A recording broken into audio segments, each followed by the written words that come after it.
Hi, my name is Cameron Blankman and this is my Module 12 reflection video. So the first question it asked is, using information from provided resources, why is internet safety so important, and what is your role as an educator in teaching internet safety to your students? Specifically describe how you can teach internet safety to your future students. So after going through this module, what I took away from internet safety is that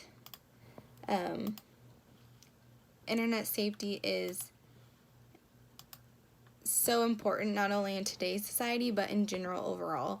There's so much you can do online nowadays, and because of that it is important to understand and to help younger students, children, understand why it is important to practice internet safety. It's Internet safety is so important to understand, especially with younger kids, because we want them to be protected from the harm internet can cause. Like I said, there's so much out there that we want to make sure that they're not putting any personal information out there, or any other stuff that will give away a lot of stuff on the internet.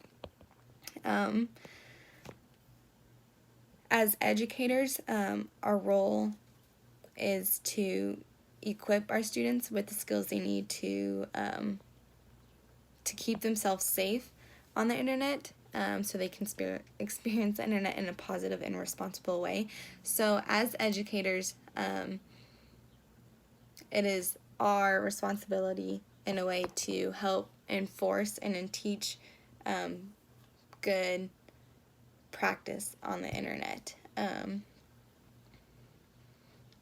Some ways that we can do this is by providing real world examples of bad internet use, I guess. Like, for example, giving out personal information to a website that doesn't need our personal information, or going on a website that we shouldn't be going on, and just other ways like that. So just providing like real life examples, I think, is a major way that we can help teach internet safety in our future classrooms, so students can understand what we are talking about when something like bad happens on the internet, or we give out too much information. So again, just providing examples, I think, will help a lot in teaching internet safety in our future classrooms. So the second question is, what were your thoughts after exploring the NetSmart website and completing the Technology Digital Citizen Training Program? Do you feel that the training program is relevant and useful for all educators?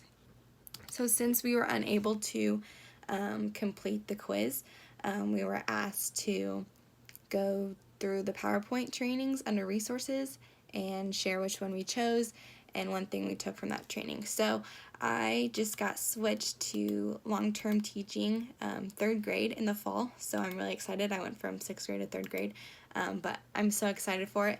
So I chose the PowerPoint for grades 3 and 4, and one thing that I took away from it, or that I totally forgot about for using online or internet stuff, is including gaming systems.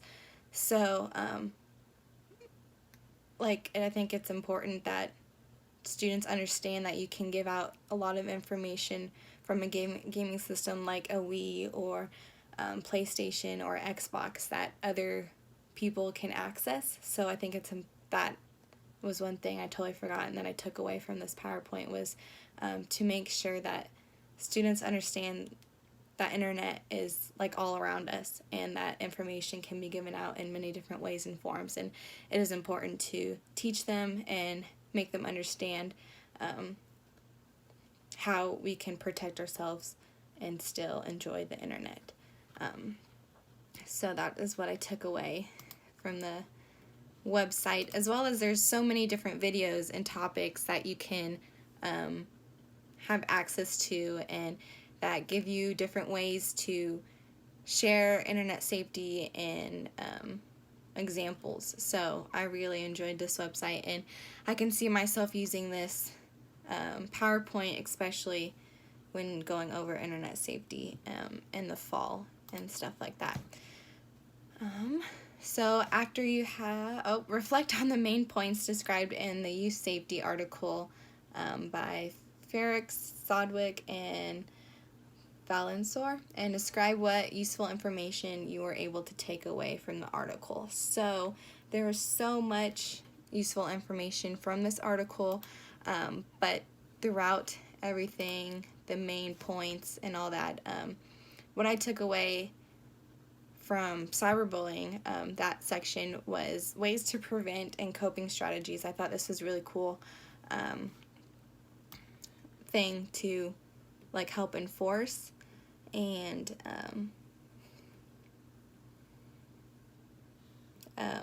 share with your students. So encouraging the youth and your students not to put any identifying information online. So keeping your personal information to yourself online will help prevent from cyberbullying.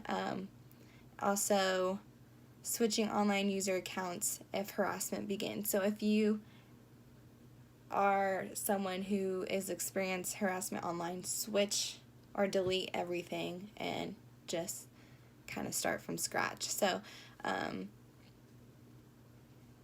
also utilizing IP addresses to track and block problematic visitors. So keeping track of the bullies online and all that will like help you solve issues in the future and stuff. So I really like that section, how to help prevent and coping strategies to share with your students of ways to not necessarily prevent, but help with cyberbullying in the future so it doesn't happen to you.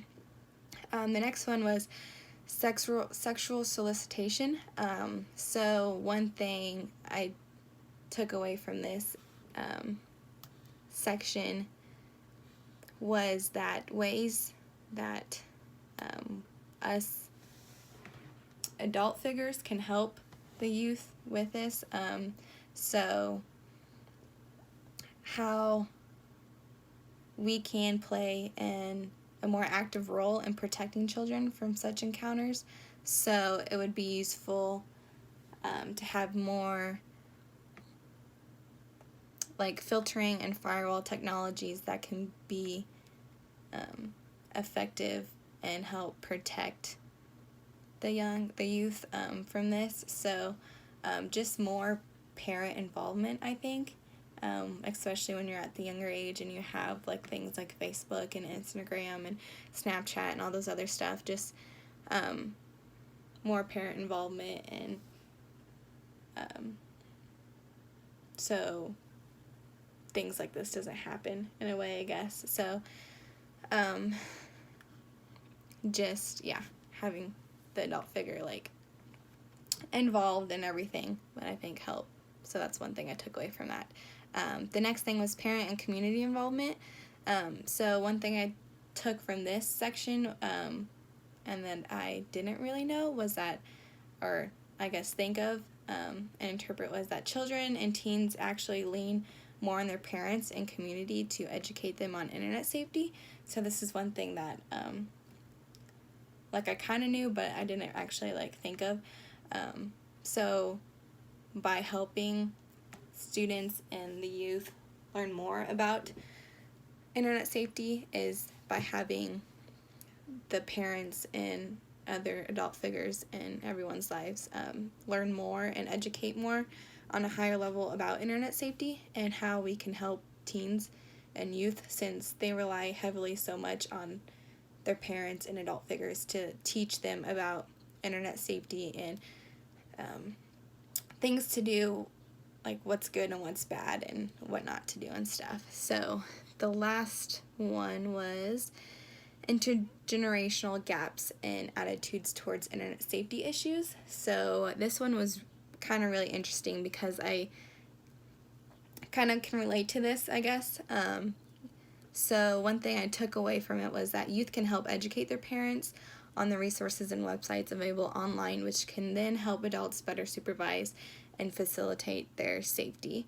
And also, teens are often influenced by their parents when deciding how to use websites.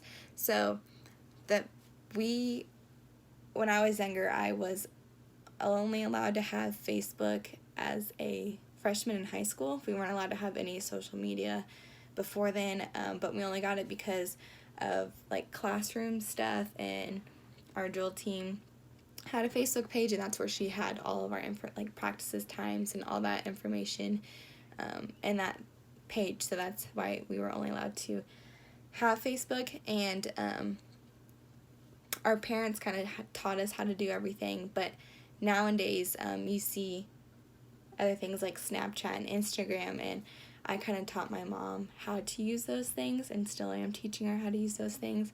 So that's one thing I can relate to and took away from that.